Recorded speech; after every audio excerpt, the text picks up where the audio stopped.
In fact, several people seem to think that he's George Foreman, but he's stronger than George Foreman. He's Joe Frazier, but he's faster and he's more powerful than Joe Frazier, and he's Rocky Marciano, but he's almost 30 pounds heavier than Rocky Marciano. So that combination, I think, bodes pretty well for Mike Tyson. Welcome back to another big fight recap here on BLTV Classic. Yes, Tyson has the anticipation of a Doberman who's happened upon 210 pounds of unguarded meat. On today's video, we look back at the night Tyson fought. By the horse's mouth, not only the biggest man in his career, but also the toughest. As the 6'6" Cuban heavyweight Jose Rebalta withstood inconceivable damage inflicted by the most ruthless version of Iron Mike the world has ever seen. One of the great heavyweight slugfests of all time. Let's get right to it.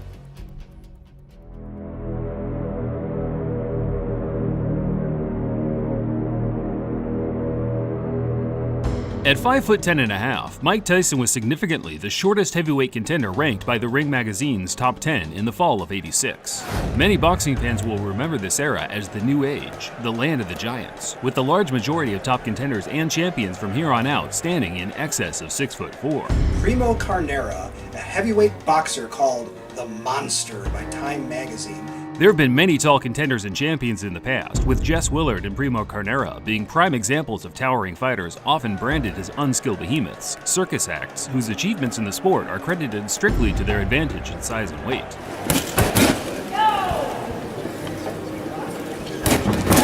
That notion changed drastically with the introduction of world-class trainers such as Eddie Fitch and Emmanuel Stewart, who were fixated on not only utilizing the physical advantages a sizable fighter possesses, but more making their boxing skills comparable to the guys a half a foot or so shorter than them.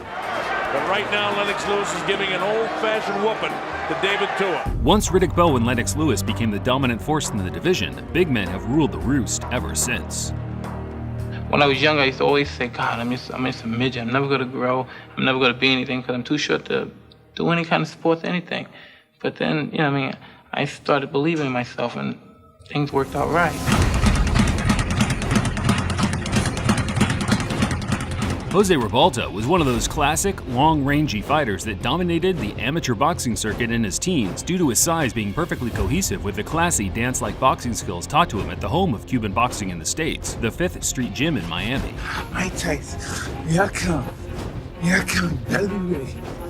Better be ready. By the time Jose turned pro in 1982, he was the #2 rated amateur heavyweight in America, and he used his skills to defeat the usual suspects of journeymen such as David Jacko and Rick Keller in the coming years. Well, he goes up against Jose Rebalta, who has to be considered a threat. Jose was robbed of his first moment of genuine boxing notoriety in his 1985 clash with the soon-to-be heavyweight champion James Bone Crusher Smith.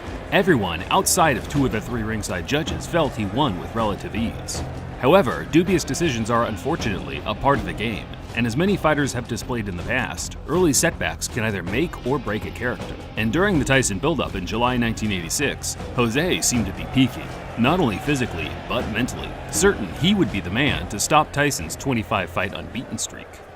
There's a man that could beat Mike Tyson, is Jose Rebalta. There's going to be a lot of people surprised down in Miami when he knocks him out. When Mike Tyson hurts a guy, he puts him to sleep. If he tags Jose, I hope he don't think Jose's going to lay down. He just better be ready to take another shot. I'm not going to take no credit away from him, but to this day, he hasn't faced anybody that can punch like Jose. But I know he's never been in there with a fighter like me. Watch me fight. Devastation. And give him a slow beating, nearly death. Yes, Tyson has the anticipation of a Doberman who's happened upon 210 pounds of unguarded meat. Tyson met Rebalta at the Trump Plaza Hotel in Atlantic City on August 17, 1986. The tension between the two created a legendary atmosphere among the lucky 1,000 people in attendance. Tyson's snarly grimaces were met by Rebalta's death-defying eyes. It was clear to the viewing audience that they were in for a special night of heavyweight boxing action. Just as expected, Tyson is right in the chest of Rebalta. Left hand, but all time. Big right hand again. Again, just tremendous body shots, and what an uppercut. Counter right hand by Mike Tyson was invited. And there was an uppercut. What a shot. A classic right hook to the body, right uppercut combo put Rebalta down at the end of the second round. The sheer power of the uppercut would have been enough to send 99.9% of every human on Earth to the shadow realm. Yet, to the crowd's surprise, Rebalta made it back to his feet with enough stability to slug it out until the end of the round.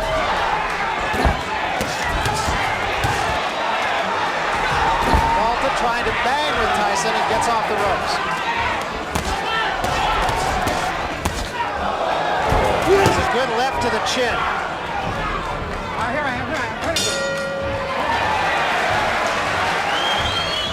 Acknowledging Rebalta's resilience, Tyson elected for the water in the basement approach in the next few rounds, hammering Jose to the body to try and soften his core.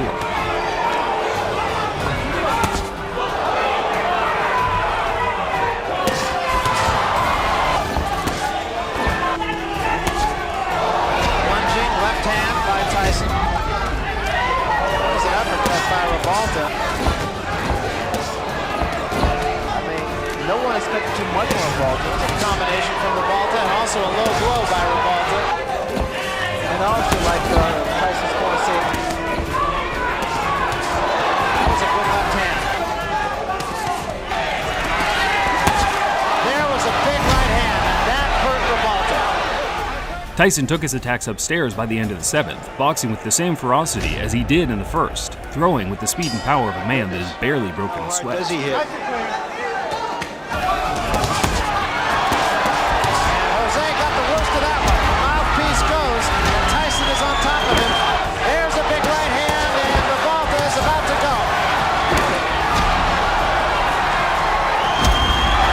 all this thing. Another big right hand, back to the body. There is no swing. And there's a smashing left hand, and wisely, Tyson seems shocked that Rebalta had made it to his feet again. Yet, instead of taking his feet off the gas and cruising to a unanimous decision, he wanted to entertain the fans by closing the show. Oh, another big left hand. That's a fighter.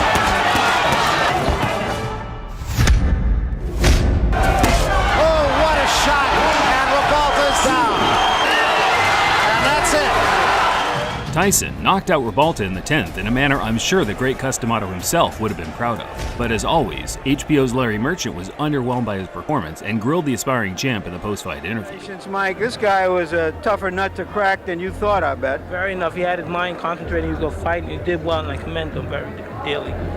What made him so tough? The fact that he fought back, unlike the other fighters who've taken you this far? Most definitely, he fought back, and he had the idea in his mind he wasn't going to get knocked out. But as you notice, he was knocked down, but wasn't knocked out because he had his mind conscious of that.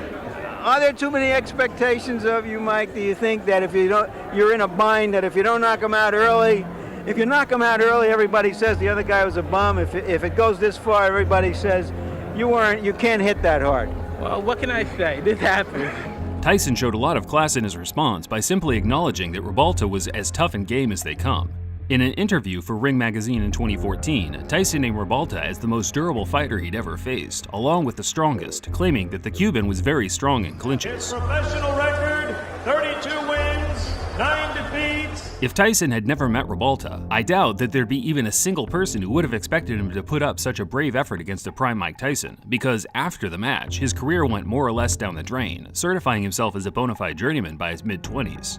Rebalta retired after 5 straight losses in 1999, yet to this day, he still wants a rematch with Tyson.